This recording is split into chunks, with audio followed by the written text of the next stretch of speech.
Thanks for having me again. I'm going to be talking on a second topic regarding preservation of the olfaction in the pituitary approach. I'd like to thank my current fellow for his help in putting this talk together. In terms of why we work with neurosurgery and understanding that role really helps us define, our purpose when at least comes to sinonasal function. At least when I met my neurosurgeon here, we are my fellow Sharif with our neurosurgeon. I tell him we have certain goals. Better visualization, better access for our neurosurgeon to do a better job. But more importantly, I think we utilize our experiences and our expertise. He's obviously an intracranial expert, and I'm an sinonasal expert, and combining those allow us, I believe, to have a better outcome for the patient. His goals and my goals are, however, very different.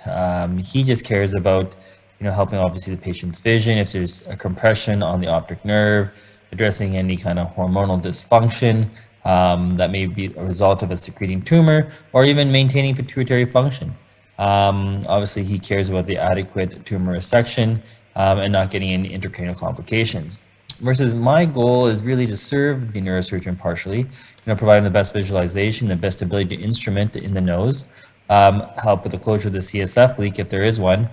But one thing that, surprisingly, at least my neurosurgeons don't care about what I do, though, is preserving the sinonasal function, in particular olfaction, because, I really do appreciate that olfaction has a huge impact on people's quality of life. We know that when it comes to chronic sinus disease, that olfaction is a symptom that causes a lot of burden, and it's no different when it comes to a side effect of the pituitary approach. So it's something to consider, and it's something that I obviously care about deeply. Here's a beautiful diagram done by some of my colleagues and friends, obviously it showed that the olfactory neural network is actually quite complicated, actually. There was the obvious findings that it showed that it was along the cribriform, superior turbinate, parts of the middle turbinate, and the septum, but how extended into the ethmoid sinuses, as well as on the choana, etc. And what it really illustrated to me is the less we do in the nasal cavity and approaching the nose, the better the outcome is going to be. Now, olfactory dysfunction in the transsphenoidal approach, it's a well-known complication of the surgery. I tell my patients all the time that one of the possible side effects is that. And it can range from just some general mild hyposmia to complete anosmia. And the two reasons for this is the fact that there can be damage to olfactory mucosa, primarily from just removing it, and the other from just obstruction of proper airflow to the olfactory mucosa. This is me doing a standard approach that I used to do many years ago, where I would resect a lot of the olfactory mucosa off the septum. In my approach, I would never, at that time, remove the turbinates, which are obviously sources of sense of smell. But in scenarios, I would, do a posterior ethmoidectomy just for better visualization, and I would, resect the superior turbinate and remove the ethmoid cavity, which obviously, as mentioned before, has olfactory mucosa. And these were findings, these were findings in some of my patients where you did get scarring between the inferior turbinate and the septum, or the middle turbinate and the septum, and they all resulted in obstruction of airflow to the olfactory mucosa. Now, when patients do come to me complaining about olfactory loss, pardon me, I tell them, wait, relax, let's see how things go. I tell them at least wait 3 months. Primarily because the ciliary function doesn't return until then, and the cilia plays a big role in our sense of smell. Now, also when a patient does say that they have lost the sense of smell, I'm going to be honest, it's unreliable. Luckily for us, at our hospital, we have the ability to do some psychological testing, particularly the sniff and sticks and the upset testing. Obviously, I think most practices don't do any electrophysiological testing, as you can see down there below, because primarily this is used for research purposes only. Now, when we do this standard approach, I think the usual standard approach is, doing the posterior septectomy, the rostrectomy, etc., and providing a central visualization corridor for our neurosurgeon to work. And we all have different ways in getting there. Historically, I enjoyed doing this approach where I basically outfractioned all the turbinates, found the natural sphenoid ostia, and really carved out a central corridor by doing a posterior septectomy, and basically did a rescue flap if required for a CSF leak. And that's what I did for a number of years. As you can appreciate here, when I did this approach, I would dissect the superior turbinate off the face of the sphenoid cavity, save all that mucosa, and I just remove the entire face of the sphenoid, and by doing so, provide the most lateral visualization possible by preserving the middle and superior turbinate, which I felt were strong components of the sense of smell. Now, there are some good data out there which looks at comparison of different approaches, and I want to touch upon this approach because it's going to become important later in how I do my approach now.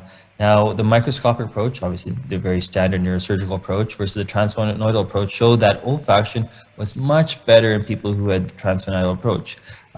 This is also seen in another study, which you can appreciate in this graph below, where the gray is the endoscopic approach and the red is the microscopic approach.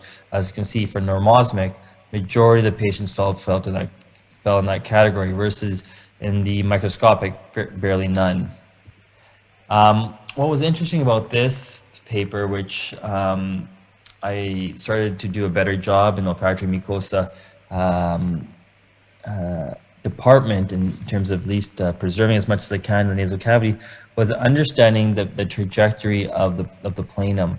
The study really showed that if someone had an acute angle between the planum and the clivus, the more acute it is, the likelihood that they were going to result in olfactory loss. And naturally, this makes sense because obviously when you have a transnasal approach and do posterior septectomy, if you have a low-lying skull base, there's a natural tendency to resect more tissue, especially the superior aspect, the septum, in order to give a visualization of the planum.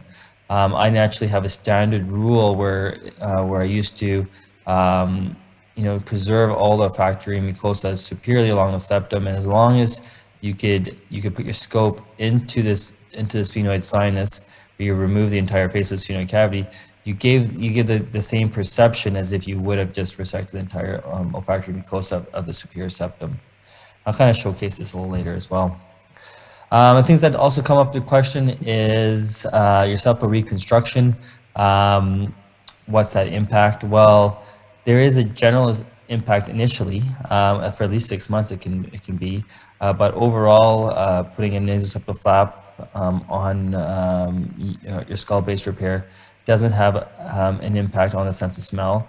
I believe in this study, though, there was a little bit of conscious effort in really preserving that posterior septal component and keeping that intact. Now, another question always comes up is the type of technique you use in raising this nasal septal flap.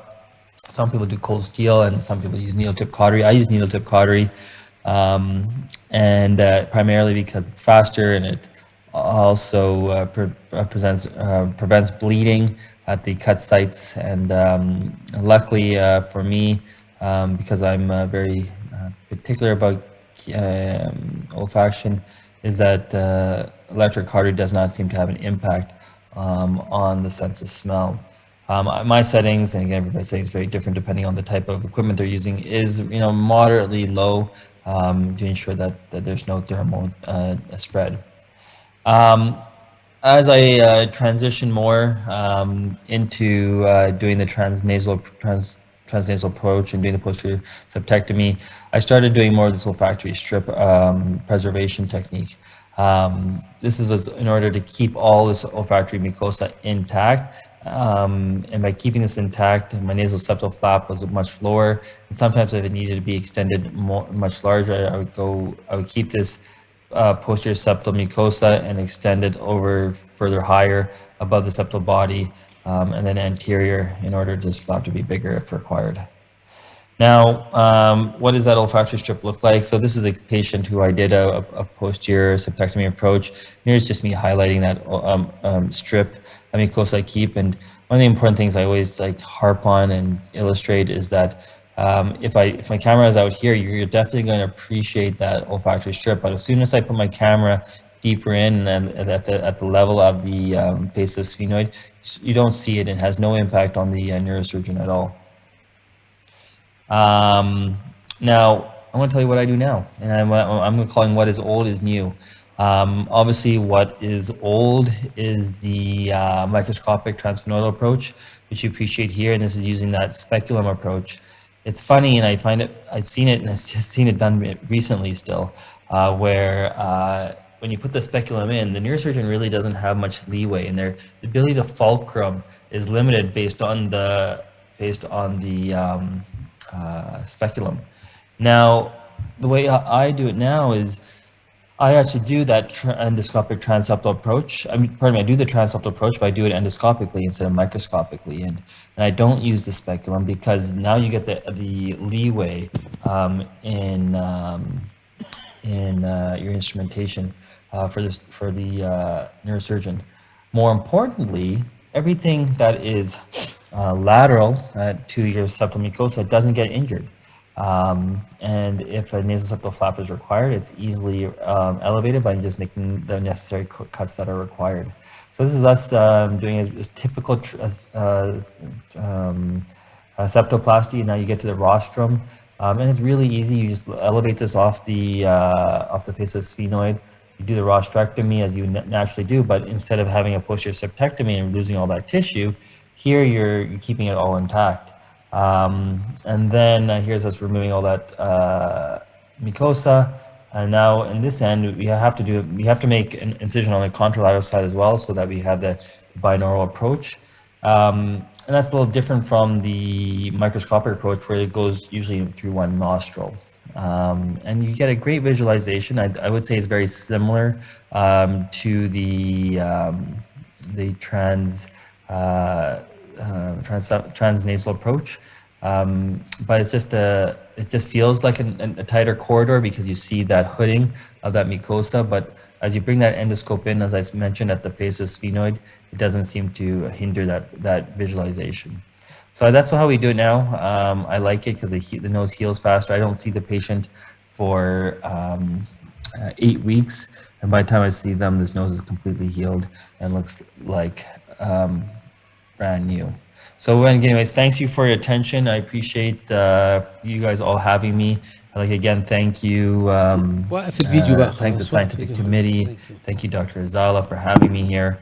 And I want to thank you again for your attention. Hopefully see you guys soon, either in Egypt or in Dubai for IFOS. Thank you.